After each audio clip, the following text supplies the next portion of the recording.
అందరికీ జేబీఎం. నేను Rajesh Mahasen. Welcome to Mahasen media.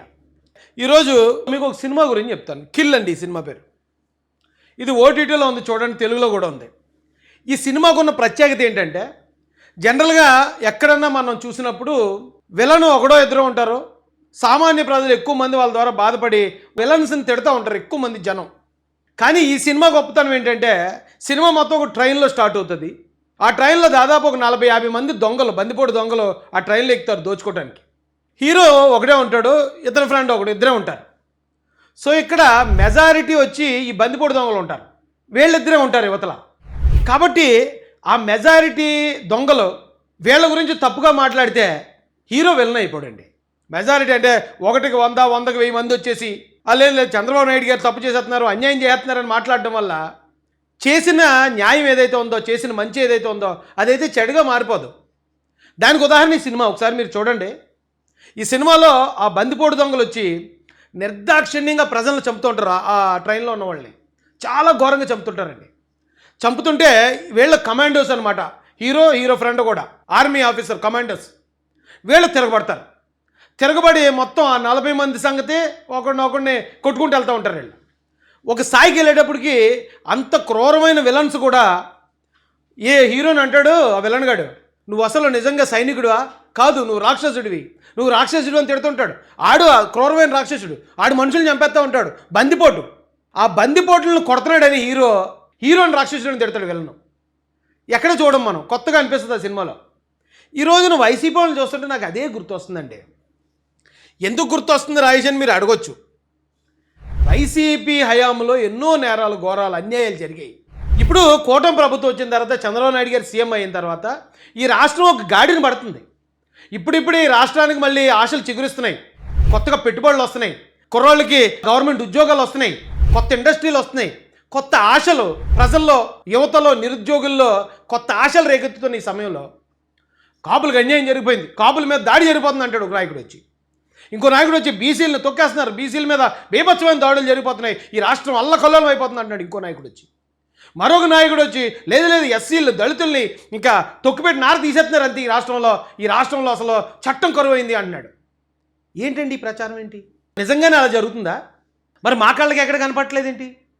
ఎక్కడ ఏ పేపర్లోనూ కనపట్లేదు, ఏ బాధితుడు బయటకు రావట్లేదు. మాకు ఇగో పలానా అన్యాయం జరిగింది, లేకపోతే మా ఇంట్లో ఒక వ్యక్తిని చంపేసి మాకు డెడ్ బాడీ డోర్ డెలివరీ చేశారు, మరో చోట ఇదిగో పోలీస్ స్టేషన్లో శిరోమండనం చేశారు, మరో చోట ఇదిగో మా డాక్టర్ గారిని రోడ్డు మీద పెట్టి ఈడ్చి కొట్టి చంపారు, మరో చోట ఇదిగో అనే గవర్నమెంట్ ఎంప్లాయీని తీసుకెళ్ళి నరికి చంపారు.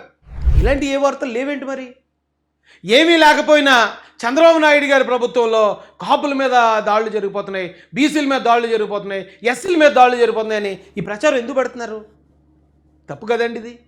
జాడ శ్రవణ్ కుమార్, అతను పార్టీ పెట్టాడు, మంచిదే. అతను లీగల్ బ్యాక్గ్రౌండ్ నుంచి వచ్చాడు, అది కూడా మంచిదే, ఉపయోగపడుతుంది పార్టీకి. కానీ అతను ఎందుకు వచ్చాడు, ఎక్కడి నుంచి వచ్చాడు, ఇప్పుడు ఏం మాట్లాడుతున్నాడు? ఇతను మొన్నటిదాకా, ఇప్పుడు అతని గురించి మనం ఎక్కువ మాట్లాడుకోకర్లేదు, అందరికీ తెలిసిందే. మొన్నటిదాకా తెలుగుదేశం పార్టీ కోసం మాట్లాడిన వ్యక్తి. తెలుగుదేశం పార్టీతో ఆయన ఏదో పొత్తు సీట్లు అడిగాడు, లేకపోతే అసెంబ్లీ నియోజకవర్గాలకి ఎంత ఇమ్మని అడిగాడు, ఇవ్వలేదు. ఇవ్వని కారణంగా ఆయన వెంటనే ఎలక్షన్ ముందే రివర్స్ అయిపోయాడు. ఒకవేళ ఎలక్షన్ అయ్యి తెలుగుదేశం పార్టీ అధికారంలోకి వచ్చి ఒకవేళ అనుకున్న ఏదో జరగట్లేదని అప్పుడేమైనా వ్యతిరేకించడానికి కొంచెం అర్థం ఉంది. అప్పటి వరకు ఇదే జాడ శ్రవణ్ కుమార్ TV5లో కూర్చుని ఒక డాక్యుమెంట్ ఎలా చూపించాడు, ఇదిగో వైస్ ఛాన్సలర్స్ అందరినీ కూడా ఒక కొలవళ్ళనే వేసుకున్నారు అని ఒక డాక్యుమెంట్ చూపిస్తే ఆల్మోస్ట్ వచ్చపోయించాడు జగన్మోహన్ రెడ్డి. సిఐడి కేసు పెట్టి ఆయన కూర్చోబెట్టినందుకు, యాంకర్ మూర్తి గారిని ఆ కూర్చోబెట్టినందుకు ఆ ఛానల్ యజమానైన బిఆర్ నాయుడు గారి మీద మొత్తం అందరి మీద ఎఫ్ఐఆర్ చేసి ఆల్మోస్ట్ దడ్డలు ఆడించాడు ఆయన. అంటే అలాంటి వాడు కరెక్ట్ అండి? అలాంటి వాడు ఉంటే అంత సమయమును పట్టిస్తారా? శాంతి సామరస్యాలతో ఉంటారా? చక్కగా చంద్రబాబు నాయుడు గారు వచ్చి అందరికీ అన్ని హక్కులు ఇచ్చి ఎవరి కాళ్ళు స్వేచ్ఛగా బ్రతకండి అంటే మనం ఆ స్వేచ్ఛను ఎలా దుర్వినియోగం చేస్తామండి? ఇదేనా పద్ధతి? ఇప్పుడు ఈయన వచ్చి పెద్ద మాటలు, హోంమంత్రి గారి మీద మర్డర్ కేసు పెట్టేస్తాడట. వంగల్పూడి అనిత గారు వాటర్ ఎన్కౌంటర్ స్పెషలిస్ట్. ఈరోజు అధికారం వచ్చింది కానీ ఎగిరెగిరి పడుతున్నారు. ఒకరోజు అధికారం పోద్ది, అధికారం పోయిన తర్వాత ఏమవుతుందో తెలుసా మేడం? శంకరగిరి మాన్యాలు ఓచలు లెక్క పెట్టుకుంటూ కూర్చోవాలి. విశాఖపట్నం సెంట్రల్ జైల్లో అధికారికంగా పరామర్శించిన మీరు అదే విశాఖపట్నం సెంట్రల్ జైల్లో చెప్పుకుడు తినే రోజు ఒకరోజు వస్తుంది. జగన్మోహన్ రెడ్డి గారికి వెళితే చంద్రబాబు నాయుడు గారు, లోకేష్ గారు, పవన్ కళ్యాణ్ గారు ఫ్లైట్లు వేసుకుని పారిపోవాల్సి వస్తుందట. రేపొద్దున ఆయన ముఖ్యమంత్రి అయితే ఇలా ముగ్గురు పరిస్థితి ఎలా ఉంటుందో తెలుసా? అక్కడ కౌంటింగ్ మిషన్ స్టార్ట్ అయ్యి మ్యాండేట్ జగన్మోహన్ రెడ్డికి వచ్చింది అని టీవీలో కనపడిన మరుక్షణం ముగ్గురు 3 స్పెషల్ ఫ్లైట్లు వేసుకొని ఆ ఇండియా దాటి వెళ్ళిపోతారు. ఈయనే తరుము కొడతా. ఏంటండి ఈ డైలాగులు ఏంటి? ఈ డైలాగులు గతంలో ఎందుకు రాలేదు? ఓకే, మీరు నిజంగా పోటుగాళ్ళని నేను ఒప్పుకుంటానండి. మీరు చాలా పెద్ద పోటుగాళ్ళు, వీరులు, సూర్లు. మరి ఇదే మాటలో జగన్ రెడ్డి అధికారంలో ఉన్నప్పుడు, సీఎంగా ఉన్నప్పుడు మీరు ఎందుకు మాట్లాడలేదు? ఆ టైంలో కూడా మాట్లాడినోండి నేను. ఈవేళ నేను ఇలాగే ఉండొచ్చు, కానీ ఆ టైంలో ఇంతకన్నా ఎక్కువ మాట్లాడినోడిని.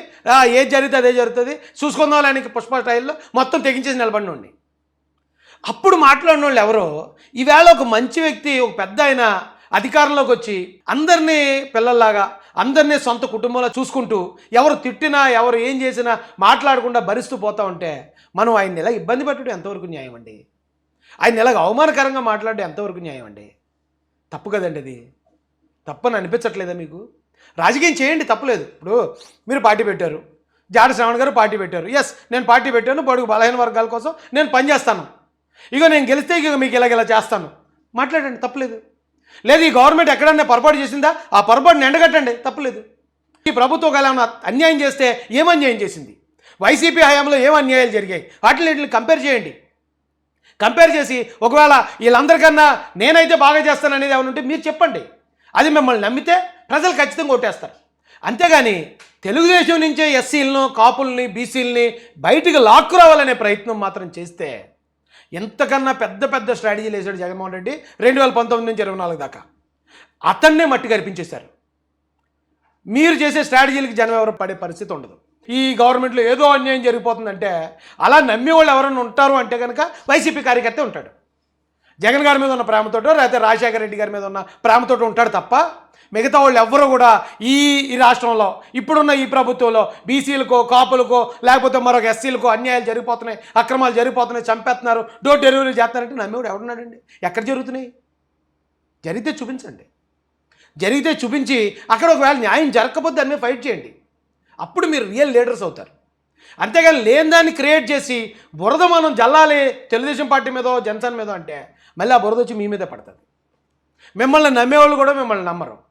ఇది అంతా జగన్మోహన్ రెడ్డి గారు అనుకుండి ఆయన చేస్తున్న స్ట్రాటజీ ఇది. కులాల వారీగా విడగొట్టడానికి ఆయన చేస్తున్న ప్రయత్నం ఇదని ప్రజలందరూ భావిస్తారు. అప్పుడు మీ లీడర్షిప్ కూడా డ్యామేజ్ అయిపోద్ది. అది సార్ పరిస్థితి.